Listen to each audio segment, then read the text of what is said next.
What's up, Internet? We are continuing our totem leveling series in Act 7. If this is the first one you've stumbled upon, I just want to make sure that you are aware this is definitely not for the experienced Path of Exile player, even the moderately experienced Path of Exile player. This is basically a full totem leveling video series where we're going to be hitting every side quest and doing a lot of talking about, gear decisions and skill tree decisions and things like that. We're not going to be doing any kind of like super fast leveling. You can probably see from the duration of this video, this is not an incredibly fast Act 7. This is just sort of a primer for those people who are not familiar with leveling as totems and are interested in trying a Freezing Pulse totem build, because we typically level with Holy Flame Totem, which is what we're doing here. And in the last video, we left off in really good shape. We have plenty of life. We are approaching a comfortable level of mana so we can take Mind Over Matter, which we're going to do right as we are jumping into the second lab. Once we take this second point here, Ritual Awakening, the rest of the campaign is totally trivial, but we want to have Mind Over Matter done when we go in there so that the lab itself is much easier. Mind Over Matter makes your lab experience way safer because the traps in Labyrinth are based on your maximum life. So when you have a mechanic like Mind Over Matter, which changes how you take damage without modifying your life, it just makes them a lot easier to deal with because the traps will just do effectively less damage. It's one of the few ways you can actually make a lab trap do less damage. But I don't think we're going to be messing with gear too much further here. We're just going to go start hitting quests and working our way through this act. Now, like I've mentioned before, usually if there's a road in a Path of Exile zone, it goes somewhere. And for the most part, you can stay on the road for this zone. We just want to find the silver locket on the way out, which in this zone, it's elemental focus and controlled, is inside like one of these little ruins. These little rectangle shaped ruins like this. And when you get close to them, you'll see whether it has the exclamation mark or not. So it doesn't look like it's this ruin, right? Oh, it is this one. It's down here in the corner. So we'll grab this, grab the silver locket, and now we can just go back to the road if we want. So the road is going to take us to the Crossroads.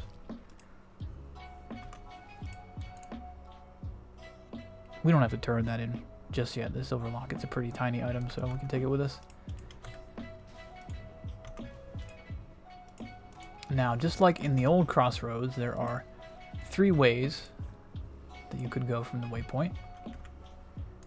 However, this time, one of them here to the west is blocked. Just like when we were forced into the southern forest, the town here is sort of like walled off by traps, and if you get close to it, you'll see that they're kind of like transparent. So there's no way to get into that way. So the 2 things that we have to do here are travel to the Fellshrine Crypt to get the map, and then figure out what to do about the Million Faces, which takes us to... Basically, we have to go either north or south. It's easier to go south first because that's where the map is, and you need the map in the northern area. So you might as well just come down here and get the map first.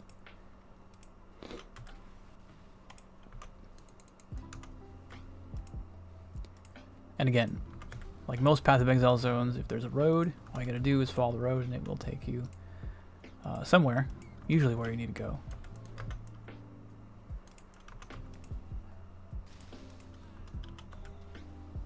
I think there is a named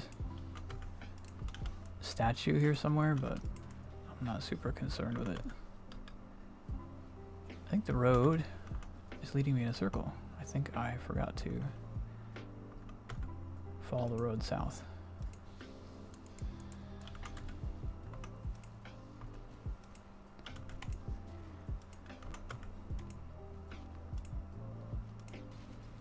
I don't recall there being anything else in this zone.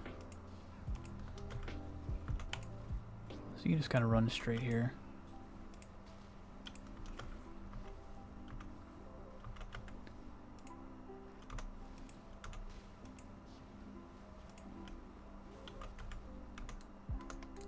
once we're in the crypt, we have 2 targets. We want to do our first Labyrinth trial for this act, of which there are 2, and then we want to find the 2nd floor. We did just get a skill point, so let's go ahead and head over towards Deep Wisdom and Arcane Will for now.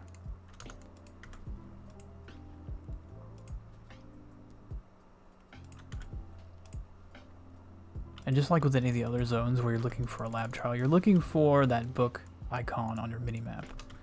That's going to almost always going to be the bronze monograph or whatever it is outside the trial.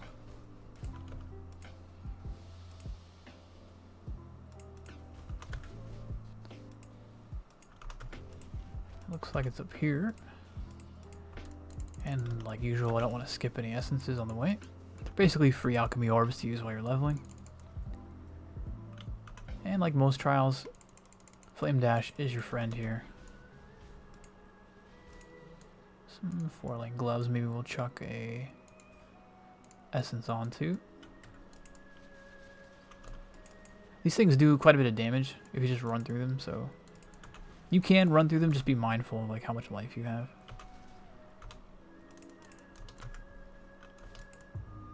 These ghosts also do a fair amount of physical damage, so it's good to have your cast when damage taken, steel skin done by this point. Otherwise, big groups like that can be a little bit sketchy, especially if there's a rare in there. So if the trial's here, then in the opposite direction, we'll probably find our exit into floor 2 somewhere. It's down here. You can actually find the sarcophagus even in Act 3. You just can't enter it until now. Hidden down here, again, opposite in the direction we came in for the most part, we are looking for Maligaro's map.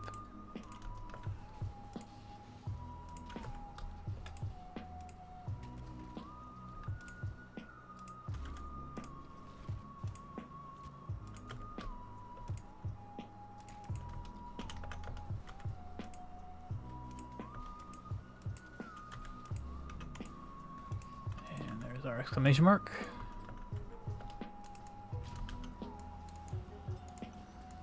Now we've got the map. We can just log out. Log back in. That'll put us in the last town we were at. Now, since we've come back to town, we might as well go ahead and turn in our silver locket, which is for a flask. I typically take the diamond flask. You probably haven't found a diamond flask, and it's one of the more important offensive flasks for you to have, especially once you go into Freezing Pulse. We're getting close to the point where I would probably go ahead and swap out my mana flask for diamond. I'll go ahead and do that right now. Satin gloves. We do have some pretty good life essence here, which has life and cold res. This has lightning res on it. Is there an open suffix here? There is. We should go equip these then. Go ahead and put some lightning res on these guys, which I can't afford to do. Okay. We do need 1 red socket at the moment for Herald of Ash, so let's make sure we're getting that.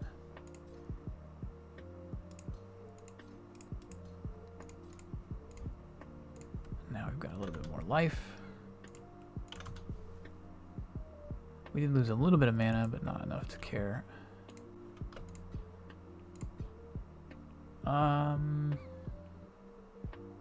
It is pretty tempting to slap cold res on here, but I don't really want to give up 5% movement speed, so we're not going to do that. I'll go ahead and take Deep Wisdom now.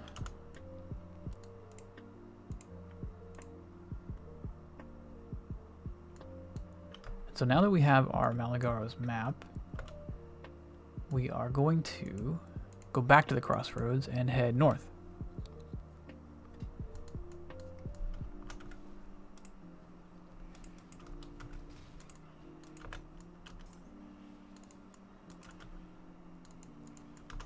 Should probably pick up some more portal scrolls and stuff. Later on, we'll be able to sell transmutes for a lot of portal scrolls. But really early on, like at League Start and stuff, you should probably pick up a fair amount of portal scrolls for when you get to maps. So the shape of this place has not changed. You're still trying to get to basically the center. And you typically have to sort of go around to the right here to find it.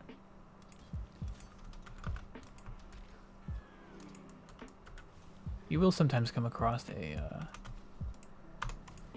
I think there's a named spider here in the center of this arena right now. Maybe he's not here. Either way, we do find the waypoint, and we find silk. Now, normally you would head down in the direction of the waypoint, but that is blocked by a crazy purple barrier, which is set up by our collie. Now, Silk here is lying at the moment, and he's saying that he just wants help opening the way. He just doesn't tell you why. And he also wants black venom from inside this map. Now, this map leads to a hidden dimension that Maligaro is hidden in, so that he didn't die. The guy that we killed to access the Malachi fight, if you remember, where we took one of his organs. Now, in this weird, creepy dimension, we just want to follow.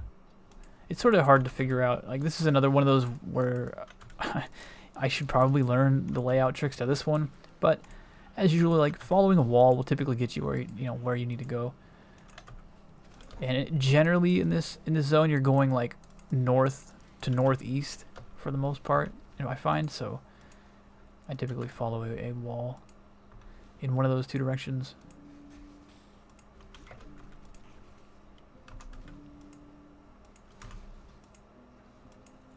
Probably grab that jeweler's orb actually.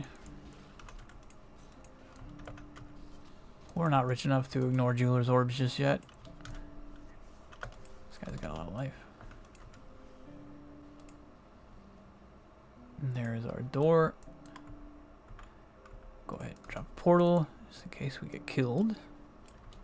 He doesn't actually say anything compared to the older one, but he also doesn't have a lot of life. He tries to summon a couple of mini-bosses in this fight, but they don't live very long. Because even in our mediocre gear, we do a lot of damage with Holy Flame Totem.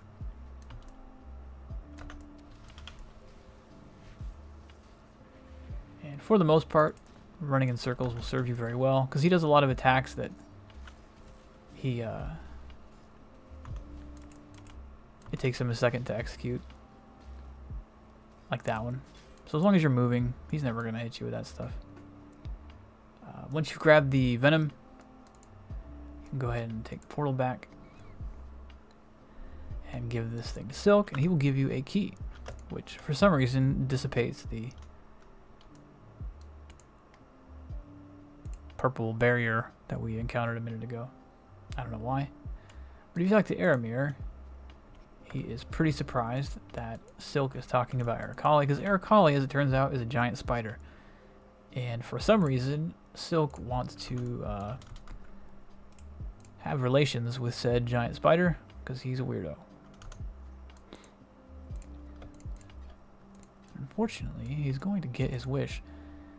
Now, we head back to the Chamber of Sins, and we are going to go dispel that purple portal in the same direction of the waypoint as it was in Act 3.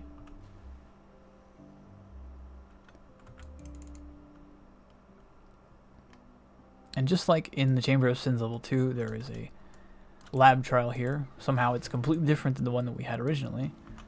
But we do want to find it because that will give us access to the second lab, which we are slightly underleveled for, but we're probably going to do anyway, right away. The second lab, I believe, is level 55.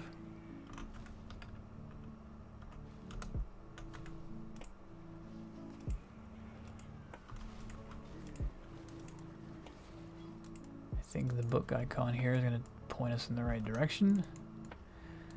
There's a lot of buzzsaws, but we don't really care because we have flame dash, so we're not going to mess with these timed crank mechanics when we can just teleport across the buzzsaws.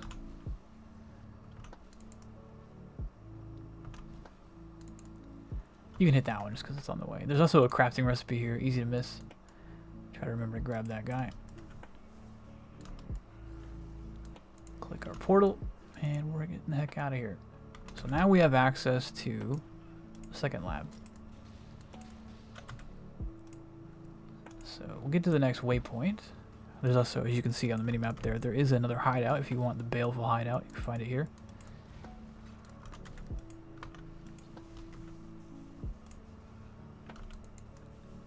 But otherwise, the layout is exactly the same. So we're heading towards where, if you remember, we find like Piety comes and yells at us before she teleports, and then we run up here and we find Helena and Fidelitas, the weird Maligaro creation.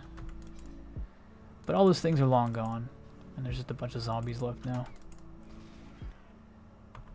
But if we go to the other side, where Piety ran to, there is a secret passage that leads into the den. And if you remember, the den was actually a side quest area before. And we didn't know it at the time, but there was a secret entrance into the Chamber of Sins in the den. We would have never had any reason to find that out. But since we did unlock this, we probably just want to go straight into the Aspirant Plaza so that we can do the second lab, which I believe is 55. We're going to go ahead and jump in here early. It's a little bit sketchy, and it wouldn't shock me, just in a karmic justice sense, if I die trying to record a video. But typically the second lab is still pretty easy. As soon as we level up, I'm just going to take Mind Over Matter. Like I mentioned that I wanted to have Mind Over Matter by the time I got in here, but we're pretty close to leveling, so we should be able to just jump in here and kill some stuff. And I would like to have a little bit more mana, but things should be okay.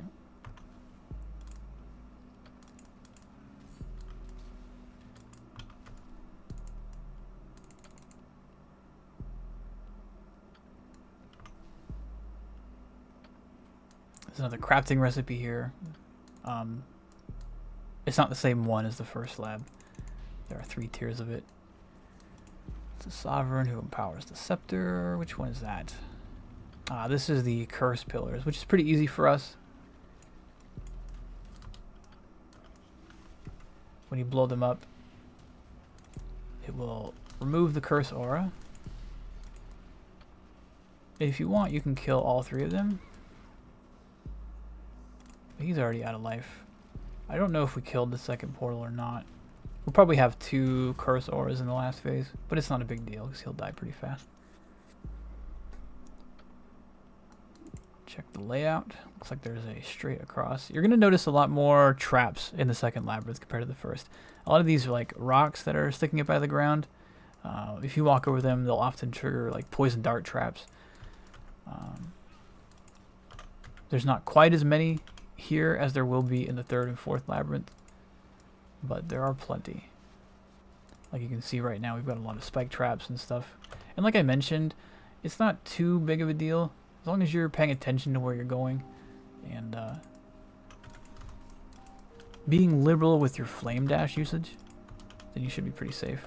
But if you're newer and not as confident at lab, I definitely recommend making sure you go ahead and take that Mind Over Matter before you set foot in here. It'll make you feel a lot more comfortable. Now the switch puzzle, whenever you come across one of these things where it's like a locked door, there's a set solution of this puzzle, and I always forget what it is, but that just means that when you open that door, there's like a cheesy little chest that basically never drops anything. So here's one of the exits we can check. This is the north, so we want the eastern exit. So we'll keep following this wall. And it should find us another exit here somewhere. Now this, whenever you come across these yellow circle things in Lab 2, these never lead to an exit. Like you never have to do that to unlock a path. It always leads to a chest. And we're not here for chests. We're here for ascendancies. So this should be Basilica, yeah. So now we know that this should have an exit that leads to the second Izaro fight. usually just stick to one of the walls here. This is going to be one of the larger trap sections, it looks like. He's on a timer? Yeah. Try not to walk. One of the most dangerous things in lab is to walk, not realize that you're walking with a buzzsaw, and then you just take like a bunch of buzzsaw damage.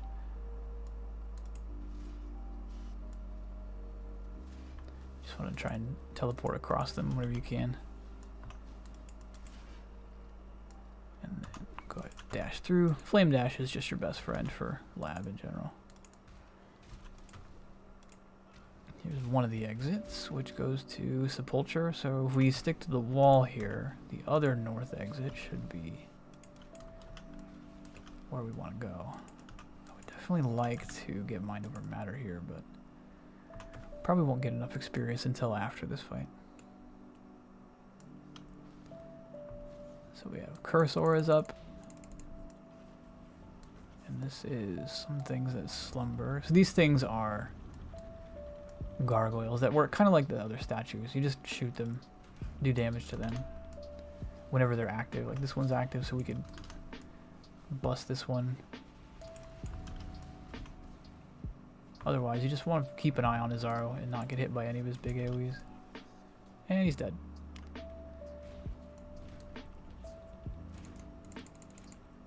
And since we know that our totems have curse immunity in the consecrated ground, as long as we're like roughly, you know, staying near them, we can keep the aura, the curse aura, off of us in the last fight. So it's not too big of a deal.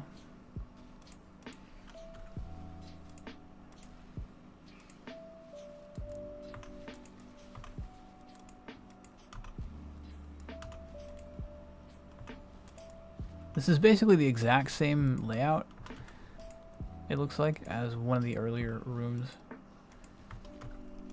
which happens a fair amount in lab. It's a completely random.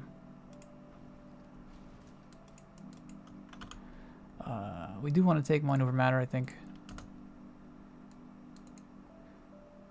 It doesn't look like it's going to matter whether I go north or south here, because both of them are going to have a one exit to the last fight. So we'll take this one.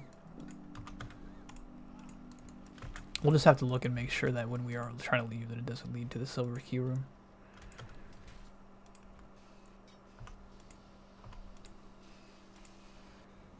It should be north here.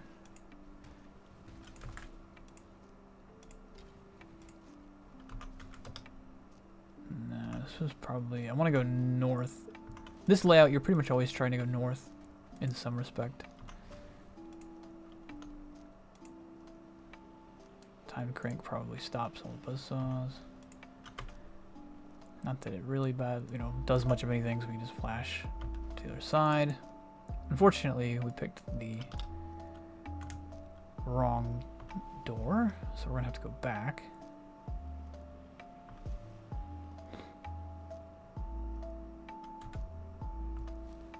Which means we probably do need to go this way.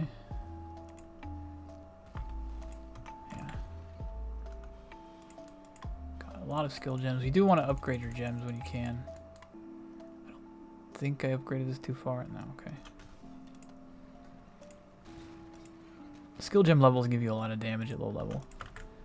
So, at least for spells. It's not really very true for attacks, unfortunately, but we're using spells, so hooray.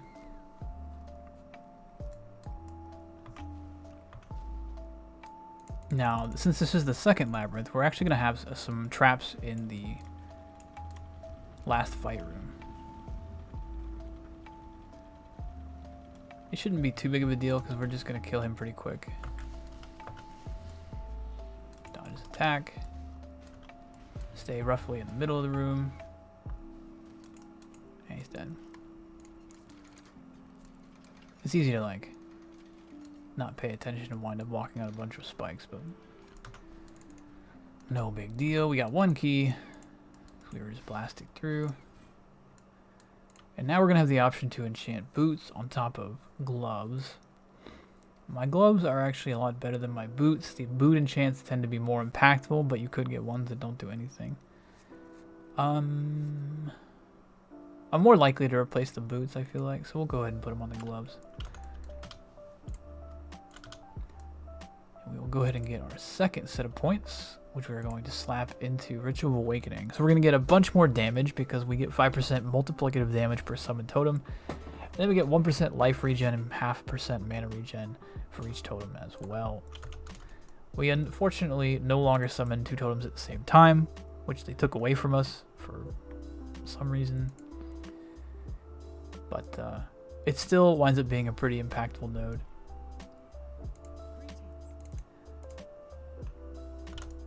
So all we pretty much have left here is we can go talk to Sin really quick, and this will tell us about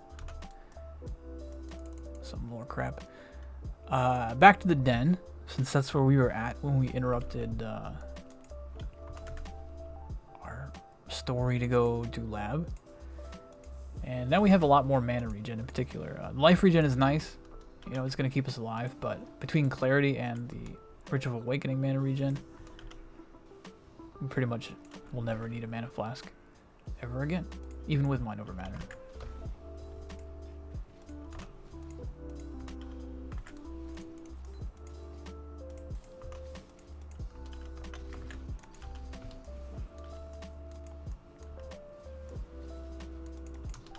Fortunately, Red Beast is just always going to be tanky. At least in the story. Doesn't look like anything too interesting there. You will sometimes run across these two. There's a named Necromancer who resurrected the original beast that was here in the den. Nice little touch, I thought.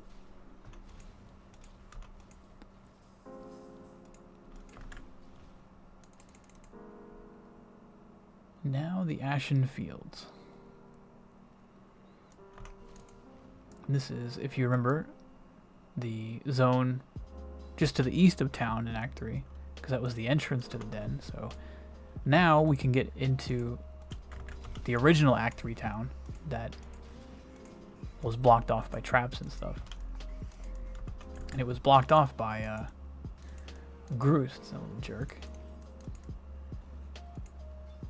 who has been possessed by Ralakash.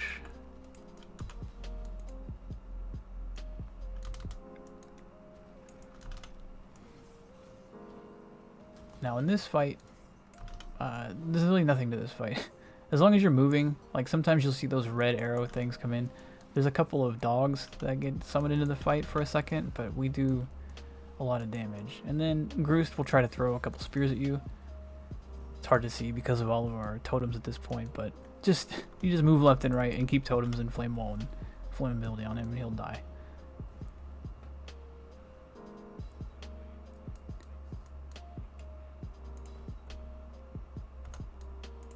So, now that we're in the northern forest on the other side of that town, there's still a lot for us to do actually. This is an obnoxiously long act, unfortunately. Now, typically when I come out of this zone, I'm going to stay on the south, because we're looking for that Dread Thicket. If you remember, there was that Dread Thicket zone that in Act 2, or in Act 1? Not Act 1. It was Act 2, right? Where... Now, we do have the Asmeri Shrine. We should have found the Dread Thicket by now, I thought. We can go back to town really quick and take care of this. Get a skill point. I think we'll go ahead and work our way up to Arcane Will for now. If we talk to Helena, she's going to give us a thing for Groost Necklace. So she's very sad about the fact that we had to kill him. Click the Asmeri Shrine. And some skeletons will pop up. You don't even have to stay here and kill these technically, but they try to ambush you. Might as well check a 4-link helmet, I suppose. Nope.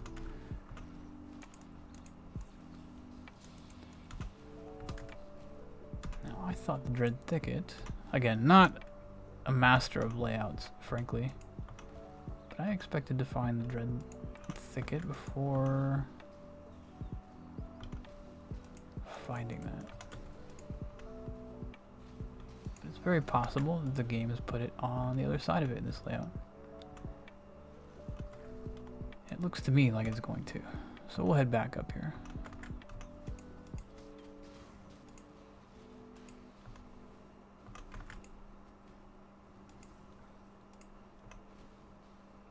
I don't really care about these Nikos deposits. Here it is.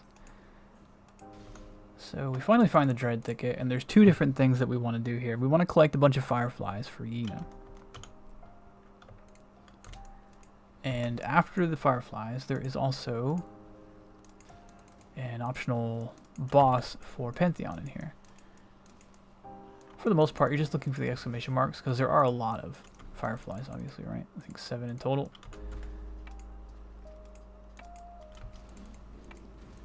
There is also a crafting recipe roughly in the center of this place, guarded by a little chaos boss. There he is right here, actually. He's gone. There's our crafting recipe. But we're kind of sticking to the outer edge of the arena, or like the zone, because we're looking for the entrance to Gruthkol's lair, which is the optional Pantheon boss. Killing that will give us a Pantheon and a skill point back in town. And it's usually on like the southern, like the southwest or the northeast side of this zone, which is why I'm sticking. And that should be all 7 of the fireflies, and there, I believe, yeah. I'll put a portal down. This boss is pretty tanky, so if you don't kill it really quick, you know, you might deal with something bad. But even with, you know, whatever gear, you're gonna kill this boss really fast. Pretty much everything in the campaign from here on out is gonna die really fast, even Kitava at the end.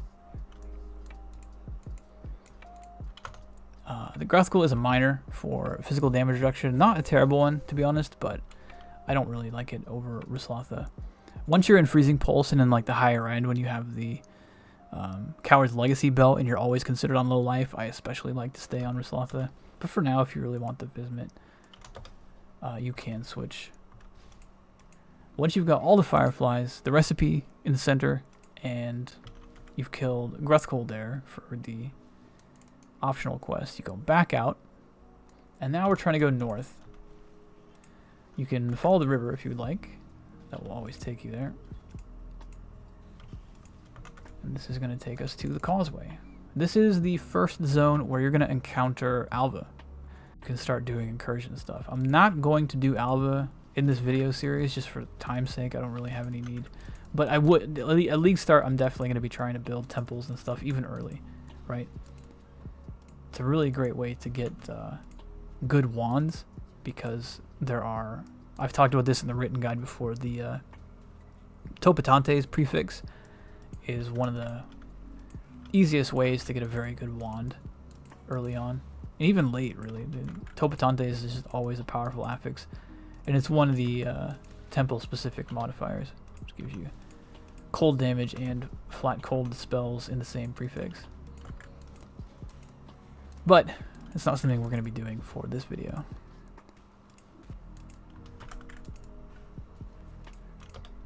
This zone is pretty much just going northeast the whole time. Sometimes you kind of have to go, you end up going northwest after the halfway point.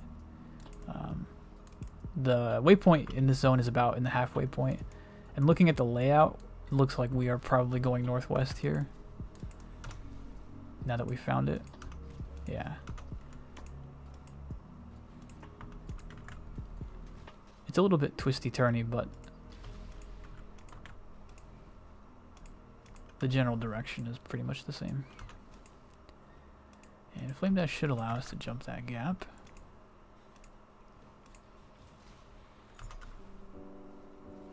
For all the good it did us. I think we want to go back, actually. Might be down here. Yeah. This exclamation mark is for a... what is this called? Kishara's star. Wayland wants this. This is another skill point book, I believe, when we get back to town. So we have a bunch of skill points waiting for us back in town, actually, city, which is usually one of the more obnoxious zones to traverse. My general rule, there's different layouts, right? And when we come into a layout like this, where we have a cliff right away and we get forest in the southwest, it typically means we're going to wind up turning. So I'm going to follow this way a little bit until I figure out where the... Looks like the cliff is going to end here. So we're going... Yeah. So the waypoint for this zone is actually like in the center of this giant rectangle. Yeah, so there's the wall I'm looking for. Imagine we're still trying to go west at this point. We're just trying to figure out where the entrance into the center, which should be...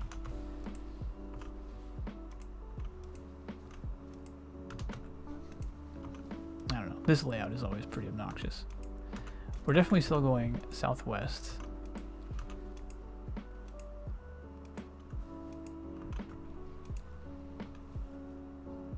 Right?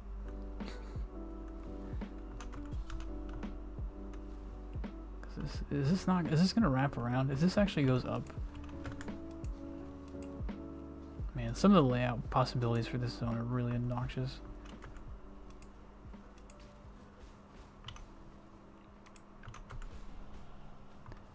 This is actually gonna, it is gonna turn over. Does it mean I have to go up? It does. Yeah, what a weird zone, huh? This one actually curved around.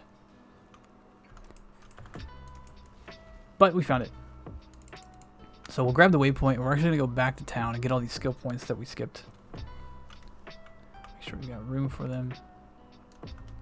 Spend the one that we have. Now I still want a little bit of mana before I go on, I think.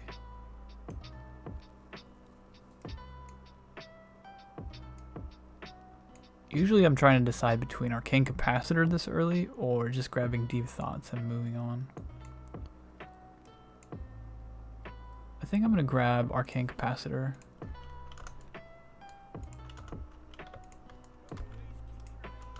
Which we will get some more skill points here and be able to do.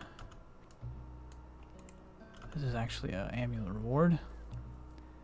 Typically I'm going to favor dexterity. Like strength dex, raw dex, or dex int are all pretty decent options. This one's not very good. We don't even really need a new amulet at this point. With our skill points, we'll go ahead and get Arcane Capacitor. That's probably all the mana I'll need from this point on to finish the campaign anyway. So from here we'll be going over to the right. We'll grab like Nimbleness and head towards this life and start thinking about the endgame crit nodes and things like that. So she's given the Fireflies. You don't technically have to give them to him here in town though. You can just go back to the Vaal City. She's standing outside the... She tells you to bring him here. She turns into a Pokemon for some reason. And also for some reason only the fire Pokemon can open the door. I really feel like one of my many fire spells could have also done that. But the game disagrees. So, finally, in the last zone, keeping in theme with obnoxiously long, this zone is gigantic. And I think there are like 5 floors to this place in total. I don't know why. There is a crafting recipe, though, which is pretty easy to miss. Which I believe is on the 2nd or 3rd floor.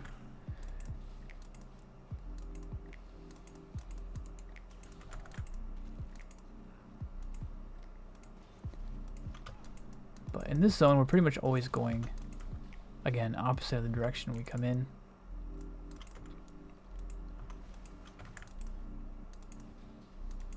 We will want to stop and pick up our crafting recipe at some point.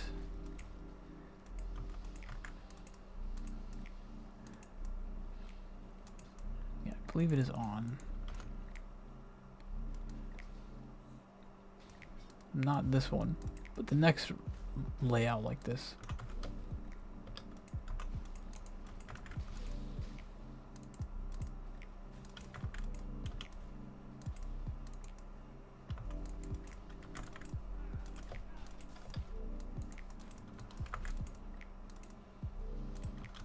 All right, floor 3.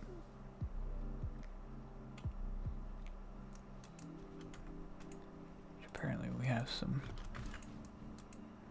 Probably just gonna skip this stuff. We really don't need to do a lot of this optional stuff for now. The only upgrades I think that would be particularly relevant to us at this point are weapons. Now we'll probably get our crafting recipe right here. Same kind of layout as where that big skeleton guy was. It's probably gonna be hard for me to see since I already have it collected on standard. But I'm pretty sure it's like in this room.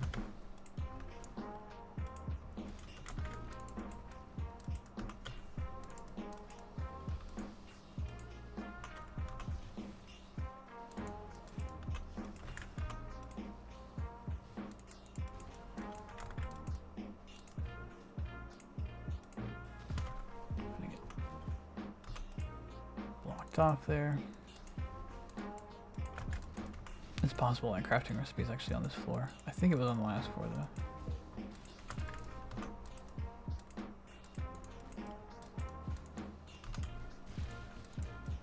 It is, it's in this square here. Oh, it is on this square actually. There it is. So this is level 2, like the second floor of Decay level 2. This is technically like the actual 4th floor since we've come in, but Temple of Decay level 1 has 2 floors, and then this one has 2 floors. I don't know why it's set up that way.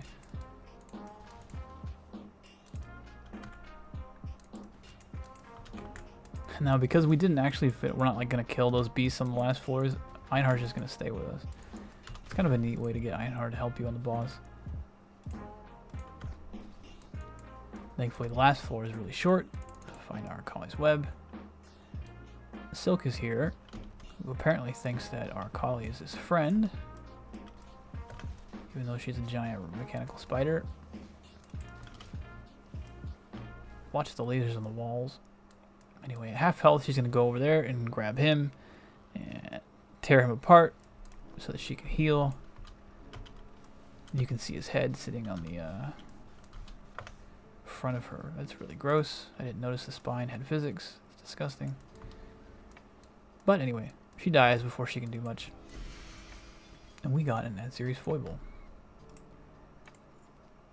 Neat. This is a pretty good item, but not one that we're going to need for our build. This is also your second major pantheon, not one that I would recommend using. But hey, Anita says something or other, and then we're headed off to Act 8. We do have to actually get there, and there is a small trek.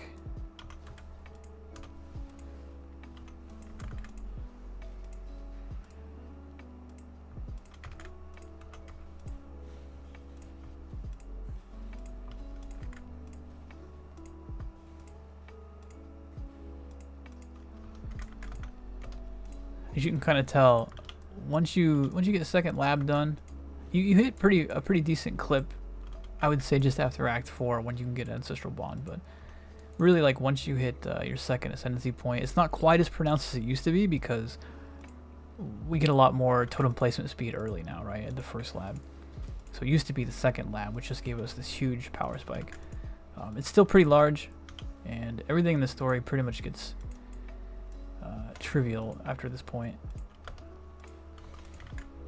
I do probably want to upgrade my flasks. I think when I start finding like divine flasks or so, I'll probably try to roll one so that I can force bleed removal on it at the beast crafting station.